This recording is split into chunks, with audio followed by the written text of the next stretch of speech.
মধ্যে ডাব কাটছেন। আমরা ইফতারের পরে রোজা রেখে ওইখানে অনেক ভাজাপুরি খেলাম, বার্গার খেলাম, রোল খেলাম, অনেক ধরনের জিনিস ওইখানে। ওই যে আলু কেটে তাজা আলু ভেজে মশলা মশলি দিয়ে বানিয়ে দিল।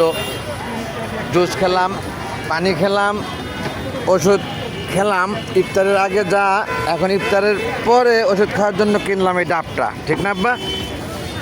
এই ডাবের দোকান এটা মাশাআল্লাহ।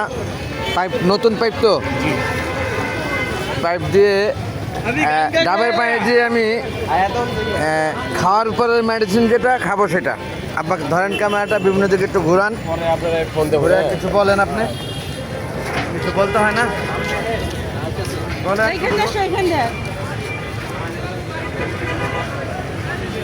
কিছুই বলবেন না? সামনে গরুর হাট, আমরা ওইখান থেকে ঘুরে এলাম। বলেন। এখানে ইফতার, মাগরিব আজান ইফতার খেয়েছি, আবার এলাম জন্য ডাব দিয়ে, ডাবের পানি দিয়ে ওষুধ খাবো। এখন এটি বলতে হয় না? আমি এখন এই যে ডাবের পানি দিয়ে ওষুধ খাবো, কারণ সারাদিন রোজা ছিলাম, ইফতার করেছি ওইখানে, ওই দোকানদার যখন ইফতার করেছি ওইখানে ফাস্টফুডে বার্গার, রোলার, অনেক বলেন এগুলো।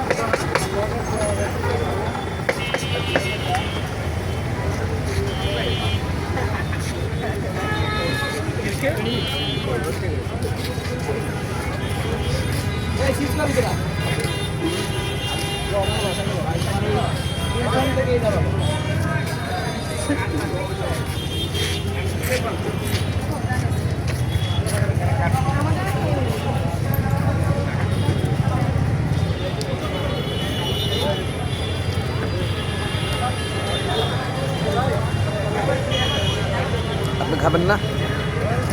মাশাআল্লাহ, ওষুধ খেয়ে ফেলেছি অল্প পানিতেই। ডাবে অনেক পানি রয়ে গেছে এখনও। আমি রেখে দেবো ভিডিওটা। আমার ছেলে একটু, আব্বা ডাব খান, একটু মুখে যা দেখেন। আপনি তো আবার এগুলি ভালো কম লাগে, আপনি তো বাজে জিনিস খান, তাই না? আমি জানি আপনি পছন্দ হবে না, আবার এগুলি খায় না। ডাব খায় না, আখের রস খায় না। হ্যাঁ, নারকেল থাকলে মজা হইতো, নারকেল আছে হালকা। সে ডাব খায় না, আখের রস খায় না, ম্যাঙ্গো জুস খায় না, অনেক কিছু খায় না আমার ছেলে। খায় শুধু ভাজাপুরি, ওই যেগুলি আবি জাবি যা আছে দেশে। মেট্রো রেলের পাশে আমরা দেয়াবাড়ি গরুর হাটে সামনেই ঢুকতে হাতের বামে এই সমস্ত খাবারের সুব্যবস্থা রয়েছে।